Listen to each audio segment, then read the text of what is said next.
Bonjour et bienvenue dans ce nouvel épisode de conversation autour de l'IA. Ici, on approfondit le rôle de l'IA dans les métiers en allant au-delà du prompt et de la hype. Notre objectif, c'est de mieux accompagner les entreprises dans leur adoption de cet outil. Alors moi, je suis Élodie, spécialiste en création d'expériences utilisateurs et de contenu sur les plateformes digitales. Et je suis aussi journaliste. Et avec moi, il y a Amine. Bonjour Elodie. Moi, je fais de la R&D en IA depuis 15 ans, avec quand même un focus business et entrepreneurial, parce que j'ai une première startup dans l'industrie 4.0.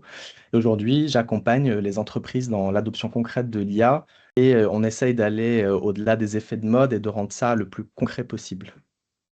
Cet épisode d'aujourd'hui, c'est un peu la suite logique de l'épisode précédent, où on avait parlé notamment de la tension entre masse et qualité. Et cette fois-ci, on va parler plus précisément du rôle de l'IA dans la relation client. C'est un univers où les équipes peuvent être débordées, avec des centaines de mails par jour et beaucoup, beaucoup de travail. Et on comprend pourquoi elles pensent que l'IA, et notamment un chatbot, pourrait absorber tout ça et les aider à absorber tout ça. Mais en fait, c'est pas si simple et les gens commencent à s'en apercevoir parce que c'est ce que nous montre un article de Gartner qui sort ses prédictions pour l'année 2026 et au-delà. Et Gartner prédit que 50% des organisations vont abandonner leur plan de réduire leur masse salariale pour la remplacer par l'IA dans les services clients. Amine, qu'en penses-tu?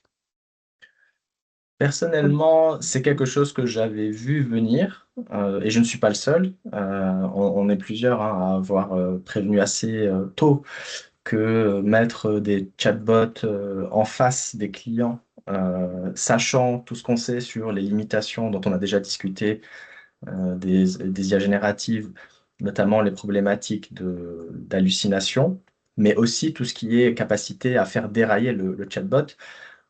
Tout ça, ça rend ces systèmes très fragiles.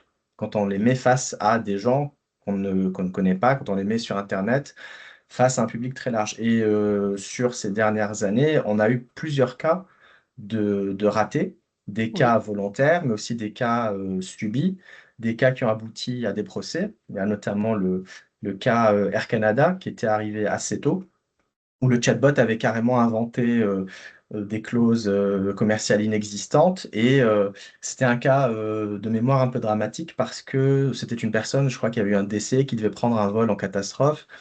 Le chatbot lui avait fait une recommandation et la recommandation ne correspondait pas à quelque chose de réel.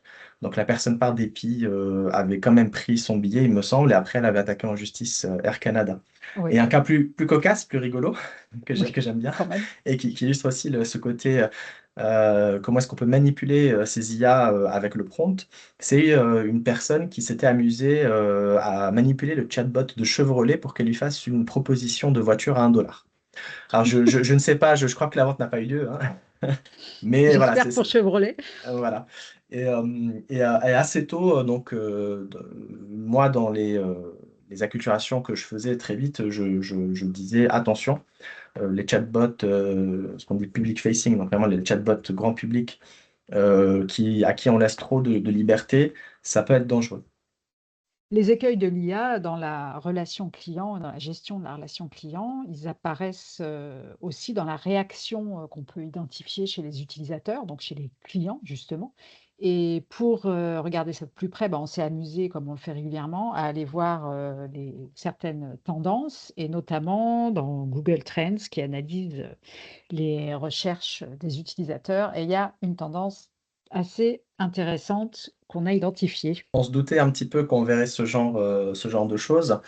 Donc, qu'est-ce qu'on voit? En fait, ça, c'est les recherches que font les gens pour essayer de contacter des humains. On avait discuté rapidement dans l'épisode précédent, mais il y a une vraie fatigue, hein, du fait d'interagir tout le temps avec des systèmes automatisés, des IA. Et cette fatigue remonte à avant même l'arrivée des IA génératives. Mais là, quand on regarde sur Google Trends, on voit vraiment qu'il y a un pic. Alors j'avoue que même moi, je suis un peu surpris que ce soit autant, autant piqué. Mais donc, quand on met en perspective voilà, AI, chatbot, customer service, pour voir un petit peu les tendances, on voit que c'est vraiment fortement corrélé. Donc, on a d'un côté des entreprises ou des gens qui essayent de se renseigner ou de mettre en place des chatbots au service relations clients. Et en parallèle, on a une contre-réaction de gens qui veulent du contact humain. Et on peut s'amuser aussi à regarder. Donc là, je limite les recherches sur Reddit parce qu'on veut de la conversation, on veut pas des articles ou des choses comme ça. Et on voit qu'il y a un vrai sujet, voilà, contact human, donc contacter des humains, et il y a des gens, voilà, on voit carrément ici, ça devrait être illégal de ne pas avoir une façon simple de contacter des humains parce que dans les discussions qui ressortent, il y a des gens qui soupçonnent, et probablement que c'est plus ou moins le cas dans certaines entreprises, mais qui soupçonnent le fait que le fait de ne pas avoir contacté d'humain, c'est aussi une façon de ne pas répondre aux réclamations clients, de rendre ce parcours-là plus difficile pour ne pas avoir à gérer les coûts, etc. Ce qu'on voit comme tendance, si on prend le temps de regarder en détail, c'est que il y a une vraie augmentation de ce genre de poste depuis l'arrivée des IA génératives. Oui, et il y a aussi, des démarches, et des recherches des utilisateurs qui cherchent désespérément comment accéder plus rapidement à un humain et qui, mettent en place, des techniques en utilisant certains mots, qui doivent forcer, enfin dont ils espèrent qu'ils vont forcer, le transfert de leur conversation à un agent humain. C'est assez, heu, c'est Ouais, assez ouais, ouais. créatif. Ouais, donc on a des gens qui vont recommander d'utiliser des mots avec des fortes émotions pour essayer de forcer justement le chatbot à faire l'escalade d'un opérateur humain. Il y en a qui disent qu'il faut rentrer certains mots-clés. Voilà. Mais on voit que c'est un vrai sujet, hein, comment contacter des gens. Donc le It Should Be Legal qui est revenu. Comment avoir une personne vivante, enfin une personne en live. C'est un thème de fond. Et comme nous, bah, on a développé nos outils d'analyse de masse, donc ce qu'on va faire, c'est que on va tenter une analyse de ces discours-là et on va voir ce qui ressort. On a fait un travail de curation pour choisir un certain nombre de sources, donc de sites divers et variés, donc du Reddit, du Twitter, des forums dédiés au support client, plus des articles publiés à droite à gauche et les commentaires sur ces articles, parce que c'est toujours ça qui nous intéresse, et des vidéos YouTube aussi, et les commentaires sous les vidéos YouTube.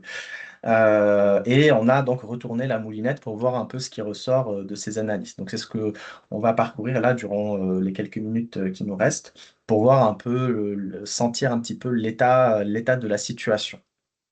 Découvrons ensemble donc ce que nous a sorti l'IA.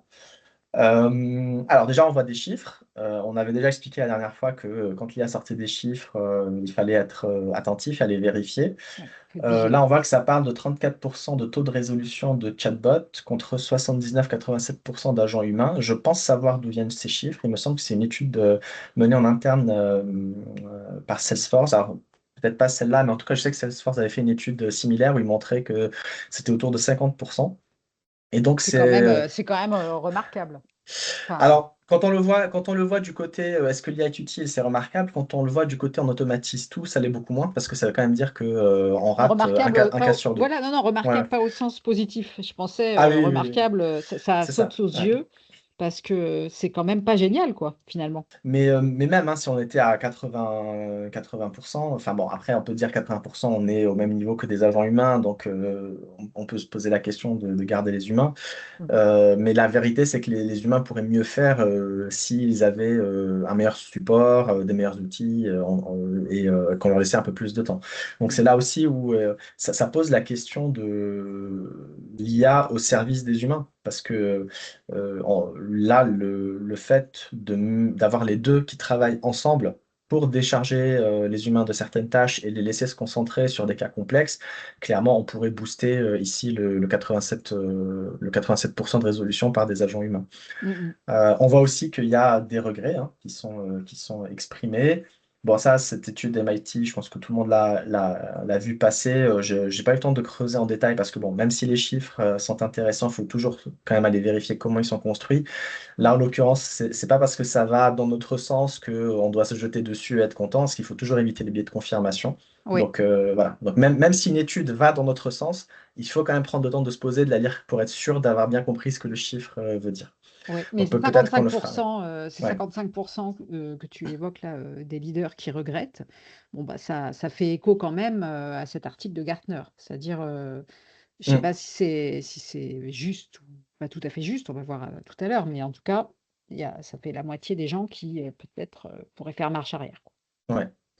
Donc là, on voit que Klarna est ressorti. On en avait parlé lors de l'épisode sur l'usage de l'IA, parce que Oui, Klarna, c'est un peu l'exemple où il y avait eu, on va dire, une fanfaronnade voilà, oui, on vire des gens, on remplace par IA, et puis un an plus tard, ils ont dû réembaucher un peu en oui. catastrophe.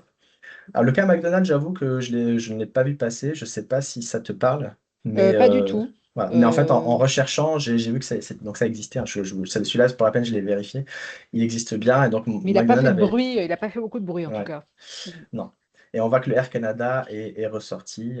Et donc, bienvenue dans la grande désillusion. Donc, ça, c'est notre agent qui nous a rajouté cette petite note. Voilà. Et donc, c'est vrai que la conclusion importante, c'est celle-là. On voit aussi que ça parle de fail documenté. Donc là, OK, ça reprend des exemples, hein. Donc on a toujours Air Canada qui ressort, le Chevrolet dont on a parlé. Oui, Alors Cursor, c'est un outil de développement logiciel. Bon, il s'avère qu'il est rentré là-dedans. Donc c'est pas forcément de la relation client, mais ça montre aussi les ratés possibles des chatbots. Donc là, ce cas précisément, je ne l'ai pas en tête, mais je sais qu'il y a eu plusieurs cas, que ce soit sur Cursor ou d'autres outils de développement. Et on va avoir un épisode dédié aux outils de développement agentique. Mais il y a eu plusieurs cas de ratés spectaculaires au sens où vraiment, à un moment, l'IA a juste décidé de supprimer tout le travail. Et comme oui, c'était des gens qui n'étaient pas forcément des pros et qui étaient un peu trop dans le vibe coding, c'est des gens qui n'avaient pas les réflexes de sauvegarder ce qu'on appelle le versionning, donc avoir des versions du code, avoir des sauvegardes de leur base de données, et qui se sont retrouvés un petit peu en catastrophe face aux conséquences de l'IA. voilà, et il y a parfois des conséquences médiatiques, hein, comme on voit dans Google, Gemini là d'il y a 1 an, donc c'est pas très vieux. Ouais, Mais en 1 an, c'est vrai qu'en 1 an, énormément de choses se passent en termes d'IA, hein, c'est sûr, et d'avancées. ouais, Mais donc à l'époque, ça a été médiatisé sur CBS News. Il y a eu un étudiant qui a été secoué par un incident suite à un message menaçant généré ouais, par l'IA. Donc ça peut avoir des conséquences effectivement graves en termes d'image. c'est ça. Ce qu'il faut toujours garder en tête, hein, c'est qu'il faut bien comprendre que on peut facilement oublier que l'IA est non déterministe, notamment parce que ça va fonctionner 90% du temps dans les meilleurs des cas, sur des tâches simples. Donc nous, quand on teste ChatGPT sur des questions basiques, ça va être très très efficace. Après, quand on commence à poser des questions un peu plus complexes, on voit qu'il faut quand même guider, réaligner, etc. Mais après, il faut se dire que dans un contexte d'interaction client, le client, son travail, on va dire, c'est pas de guider le chatbot. Le client, il est là Oui, avec un problème, il arrive, il exactement. pose une question et il s'attend à avoir la bonne réponse. Et Oui, donc c'est pareil, c'est des cas simples du genre comment je fais telle opération, comment je récupère telle pièce, l'IA saura le faire. Et c'est ce que j'avais appelé la dernière fois une FAQ augmentée, on va dire. mmh. C'est-à-dire que l'IA répond voilà, à des questions qui sont dans une FAQ. Ça marche très bien. Par contre, aussi, le client a vraiment un cas extrêmement complexe dans lequel ensuite la personne responsable doit aller se concerter avec tel service, valider avec le juridique, vérifier telle clause, ceci, cela. Bah, l'IA, elle ne pourra pas faire grand-chose en fait. Et le problème des IA, c'est que des fois, elles ne savent pas qu'elles ne peuvent pas faire. Et donc, c'est là qu'elles vont halluciner et donner une Oui, réponse vraisemblable. Et donc, oui. c'est là où il y a un vrai risque. Et de manière très affirmative. Alors c'est ce que Et c'est ce qu'on voilà, voit dans ce paragraphe, qui dit quand même que le taux d'hallucination sur des questions simples, il est de 30 à 50. Donc c'est quand même gros. Après, comme tu l'as dit, dès le début, il faut revenir, un peu sur les chiffres, Mm. et aller voir pourquoi, il y a ces chiffres qui sortent et peut-être les remettre dans une autre perspective, mais c'est quand même, important en tout cas. Et le côté très affirmatif et très confiant que l'IA peut avoir et qu'on a tous remarqué, nous, dans notre usage quotidien, hein, tout simplement, avec des solutions grand public, ça peut provoquer un effet de ce qu'on appelle, oui, le gaslighting, où les gens sont convaincus finalement qu'ils commencent à se demander, enfin, ils peuvent remettre en question des choses qu'ils pensaient savoir. Et Oui, puis oui, surtout, oui. en termes de relations clients, on peut du coup les orienter de manière extrêmement confiante vers une solution qui n'est pas la bonne, voire qui n'existe pas, comme on l'a vu dans certains cas Ou évoqués ou plus haut. enco ou encore pire, vers un concurrent. Parce que ça j'ai eu le cas. Alors ça, c'est encore voilà, Oui, c'est le comble. donc je ne C'est le citerai pas de comble. nom, Ouais. mais il y a eu une expérimentation, donc je suis arrivé après coup, donc je me suis renseigné et on m'a expliqué, donc il y avait une expérimentation avec ChatGPT à l'époque. Donc ça devait être, je crois, ChatGPT 3.5, donc bon, il était encore un peu, Un peu jeune, moins voilà, un peu jeune. voilà. Mmh. Qui avait été branché naïvement, sans trop donner, de contraintes additionnelles, simplement en mettant, en mémoire, les offres et finalement, l'échange avec le chatbot disait: «Non mais finalement cette offre, c'est pas vraiment pour vous. Vous devriez plutôt voir, ça ou ça». Voilà Bon, donc enfin, dommage.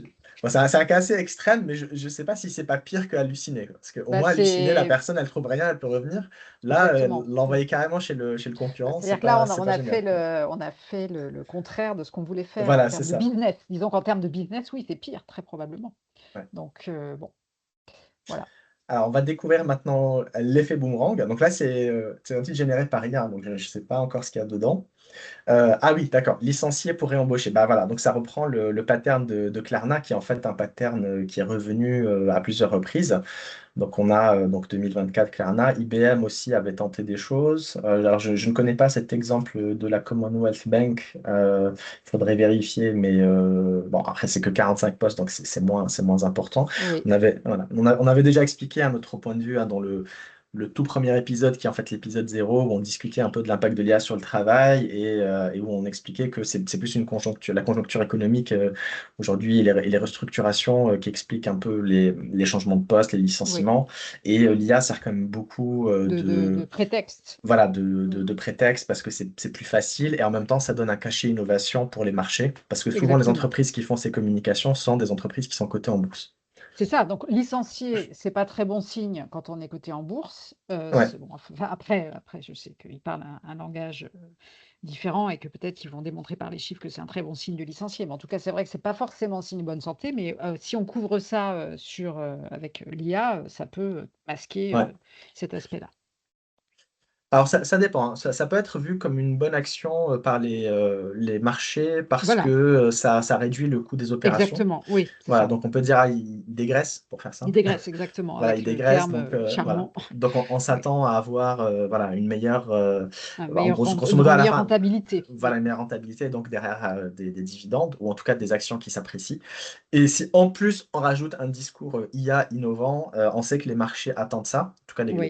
les grands investisseurs, les grands capitaux attendent ça et donc tout le monde est obligé de se positionner plus ou moins là-dessus. Donc c'est un discours que les gens sont obligés de porter.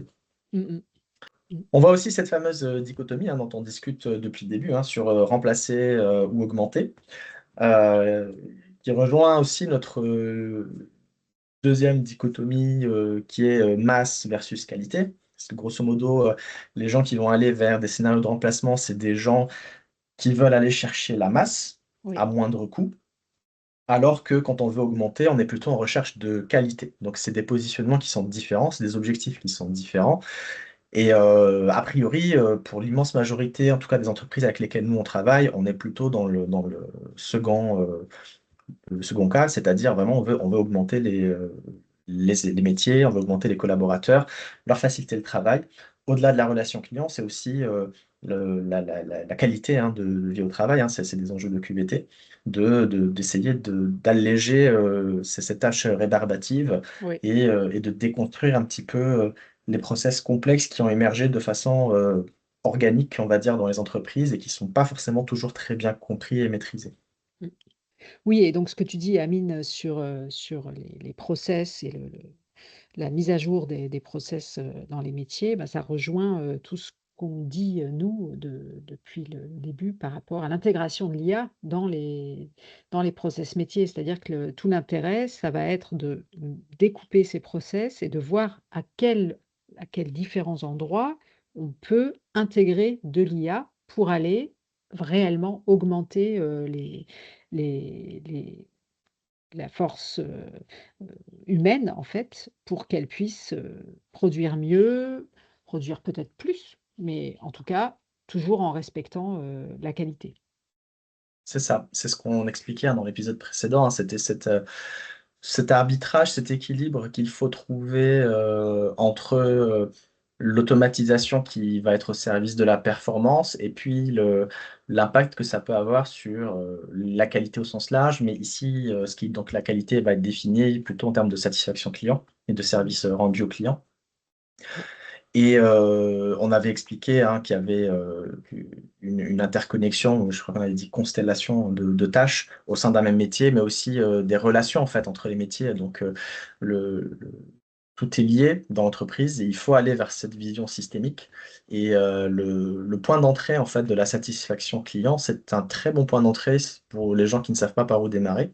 Parce que l'idée, ça va être, de diagnostiquer en fait, les insatisfactions et remonter aux causes racines dans les process opérationnels. Et à partir de là, on peut, tirer, une feuille de route d'amélioration continue en interne qui va au-delà de la relation client et où on a vraiment une vision, que pour sortir des grands mots, customer centric, c'est-à-dire, pour la peine, on va avoir des améliorations des opérations qui vont être tirées par l'impact que ça peut avoir sur le service rendu au client, la satisfaction client. Voilà. Dans des cas où les gens sont vraiment, on va dire mécontents, ils ont des vrais problèmes, ils ont des vraies réclamations, on voit que finalement cette automatisation est perçue comme un mur invisible. Il y a, ce sujet de doom loop, donc c'est vraiment, le bot qui ne comprend pas, qui va tourner en rond, qui répète, la même phrase. C'est une expérience, aussi, alors si on a beaucoup utilisé, des chatbots comme ChatGPT ou autres, c'est des choses qu'on a déjà eues, hein, des frustrations, y compris par exemple dans le dev, hein. Des fois on essaye de coder avec de l'IA et puis, bah, elle comprend pas, donc on essaye de corriger une erreur et puis l'IA va tourner en boucle sur la même erreur. Mais c'est vraiment des expériences qui sont extrêmement frustrantes quand on est bloqué dedans et qu'on n'a pas d'échappatoire, possible. Heu, il y a aussi, bon, ce côté condescendant, fausse empathie, surtout quand on a des problèmes et que l'IA va, essayer de répondre, avec un ton neutre, et cetera. Ça aussi, c'est quand on est le client et qu'on est dans une situation de frustration et qu'on est dans cette boucle et qu'en plus l'IA, reste sur un ton neutre, voilà, il faut se mettre, il faut avoir de À la pla l'empathie, faut hein, vraiment, voilà, faut se mettre à la place du client, ce qui est quand même le b.a-ba d'ailleurs, hein, de la relation voilà. client. Et donc ce qui explique, donc pourquoi on a vu tout à l'heure que les gens essayaient, d'aller, trouver des façons de forcer, hein, cette fameuse escalade pour avoir accès à un humain. Donc l'humain devient vraiment, la valeur, l'humain devient, vraiment le but ultime dans la démarche parce qu'on se dit que lui, peut-être, aura plus de latitude pour nous aider à débloquer notre problème, en fait.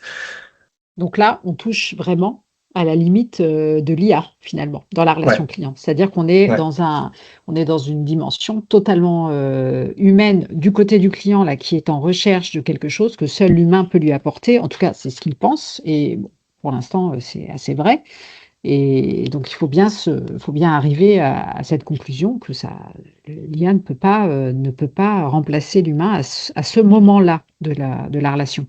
ouais. Et donc, bon, alors je vais passer rapidement sur la surveillance déguisée, pour garder ça court, mais on voit que il y a un sujet de coût caché, hein, c'est-à-dire que, on veut réduire les dépenses, donc on met en place un système, éventuellement, on vire des gens, mais derrière, on n'a pas quantifié l'impact que ça a sur la lifetime value, C'est ça, du client, en du fait, hein. client, oui. Donc donc quand on est dans une logique, voilà, vraiment de masse et pas de qualité, on s'en fiche parce que de toute façon, on va se dire, on cherche pas à répondre aux gens, Oui, on leur donne, voilà, on va voilà, on va compenser par la compenser. masse, tout C'est simplement. ça. Mais encore une fois, c'est l'immense majorité des entreprises, notamment des PME et TI, ne sont pas dans cette logique-là. Et elles, au contraire, la relation avec leurs clients, elle est très importante. Et donc, voilà, on peut pas juste se dire, je mets un chatbot et j'ignore l'impact qualité et l'impact sur la satisfaction. Et sur la comme tu dis, lifetime value, c'est-à-dire que Ouais, ce coût qu'on a pensé, cette économie, pardon, qu'on a pensé faire, elle va se répercuter, de manière négative et ça va augmenter au contraire le coût.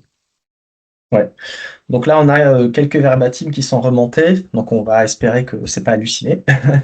Normalement, non, parce qu'on a des agents, enfin, il y a un agent qui vérifie, à qui on demande explicitement de vérifier dans les sources primaires, que c'est bien présent dans les sources primaires. On a aussi un agent qui peut faire de l'anonymisation dans certains cas. Bon, là, en l'occurrence, il a ressorti le CEO de Salesforce, qui est un vrai sujet dont on pourrait vraiment prendre le temps de détricoter. Parce que quand on regarde le cas Salesforce, on a à la fois des éléments intéressants qui montrent que l'IA peut vraiment être utile dans le service client pour assister le support, mais on a aussi cette déconnexion avec le leadership qui, lui, annonce et fanfaronne sur le fait que non, il n'y a plus besoin de service, lui, il veut tout virer, il faut tout automatiser. Alors que, enfin, quand on regarde les chiffres sur le terrain, notamment les propres analyses en interne de Salesforce, on se dit, bah non, on n'est pas prêt à tout automatiser. Donc il faut garder vraiment des gens et des ressources dans la relation client. Et par contre, il faut mettre l'IA intelligemment aux bons endroits pour les assister au mieux. On a déjà évoqué la notion de fatigue des consommateurs face à l'IA, à la relation avec des chatbots, etc. Mais dans certains cas, on peut aller jusqu'à parler de rejet massif, avec des chiffres qui, encore une fois, nous sont ressortis là de cette analyse de l'étude par IA. Et donc, on va creuser, mais a priori, les chiffres sont assez parlants quand même. Les tendances qui sont là, elles sont de plus en plus marquées, hein. C'est vraiment quelque chose qu'on voit. On voit l'évolution dans le temps. On voit qu'il y a des vrais mouvements anti-IA. Mm. Et donc, moi, ça ne me choque pas de voir que les gens préfèrent ne pas avoir d'IA, ou que certains sont prêts à changer de marque, ou que les gens sont prêts à attendre 1 ou 2 minutes de plus pour avoir un humain plutôt que d'avoir une IA. On nous rebat les oreilles du fait que les gens veulent tout de suite. Donc alors c'est vrai, je peux pas dire que c'est pas vrai. Il y a une notion actuelle qui émerge avec des gens qui les consommateurs veulent de moins en moins attendre. Mm. On est dans l'immédiateté. En revanche, ce chiffre de 81%, il est intéressant. C'est-à-dire, encore une fois, il est à prendre avec recul et moi, je proposerais volontiers de le creuser. En tout cas, moi, je vais le creuser parce que peut-être cet argument qui aussi fait le bonheur aussi de tous les vendeurs d'IA, entre guillemets, cet argument que les gens veulent tout de suite et que l'IA va permettre d'aller beaucoup plus vite, bah, il n'est pas forcément si vrai que ça. Et si les gens ne sont pas prêts à tout sacrifier pour aller plus vite. Là, on voit même que quand un chatbot est frustrant, les consommateurs ou le client va jusqu'à abandonner l'achat dans une bonne proportion de cas. Et bon, là, il y a ce chiffre de 47% qui réduisent les dépenses, qu'on pourra peut-être creuser un petit peu pour voir exactement ce qu'il y a derrière. Mais en tout cas, ce qu'on voit, c'est que les clients n'adhèrent pas totalement, voire rejettent parfois l'IA dans leur expérience du service client, et que ce n'est pas un rejet de la technique, de la techno plutôt, ce n'est pas par technophobie, c'est par rapport à l'expérience qu'ils vivent. Donc ces problèmes de boucle infinie, d'hallucination et de blocage quand ils demandent à parler à un humain. Et tout ça, ça crée une crise de confiance envers les chatbots, mais qui va se répercuter sur la marque elle-même, sur l'entreprise, Mm. alors que le rôle du service client et la qualité de la relation client, c'est justement de conserver, enfin de générer puis de conserver cette confiance. Donc là, on arrive à un paradoxe, Ouais. forcément.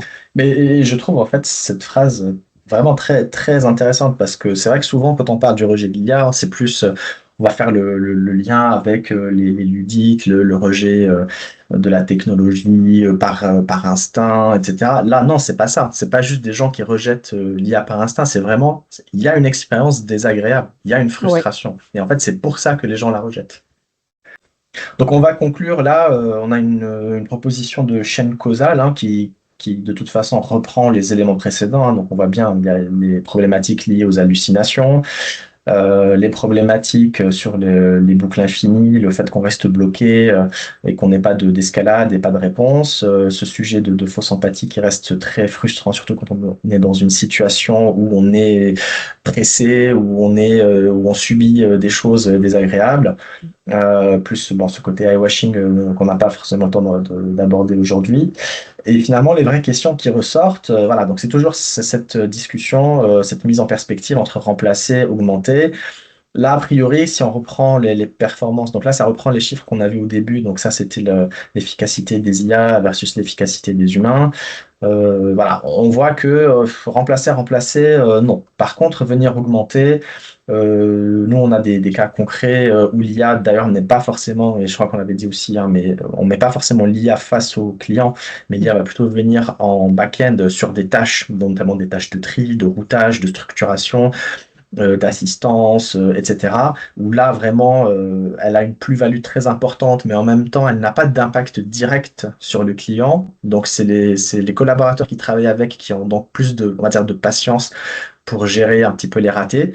Et c'est même intégré à leur workflow. Et tout ça, ça fait que on redistribue le travail et en hybride. Donc c'est là où on rentre dans cette vision hybride du travail entre l'humain et l'IA. Et c'est là où je pense, en tout cas c'est notre conviction, hein, c'est qu'on a le meilleur résultat possible, c'est celui-là. Finalement, la vraie question qui se pose ici, c'est pas seulement comment automatiser la relation client, même si on se la pose bien sûr, mais c'est surtout quelle relation voulons-nous avec nos clients. Et l'IA, il ne s'agit pas de la prendre comme un prétexte à la restructuration, mais vraiment comme un outil. Et c'est ce qu'on dit toujours dans ce podcast, dans nos ateliers. C'est l'outil. Mm. C'est un outil d'amélioration. C'est ça. Et c'est un outil au service d'une vision. Et la vision ne peut pas être juste je mets de l'IA. C'est pas, on n'est pas dans une Oui. logique purement j'installe une techno, j'installe un Une outil. techno, exactement. Et alors, dans le prochain épisode, on va reprendre un peu cette question de savoir quelle relation on veut avec nos clients, donc en voyant quel rôle peut y jouer l'IA, parce qu'on va découvrir que l'IA peut réinventer cette notion de customer centric et on va ouvrir de nouvelles perspectives.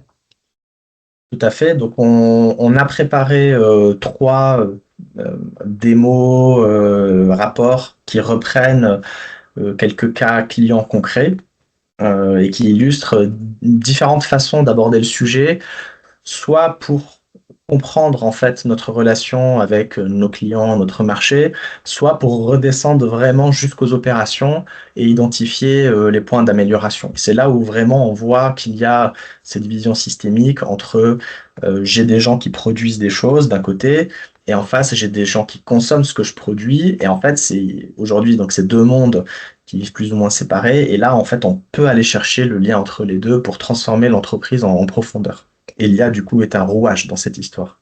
Voilà. Et ça, ce sera pour le prochain épisode. Merci beaucoup, Elodie. Au prochain épisode. On vous retrouve tous dans le prochain épisode. Merci, Amine. À Au revoir. bientôt.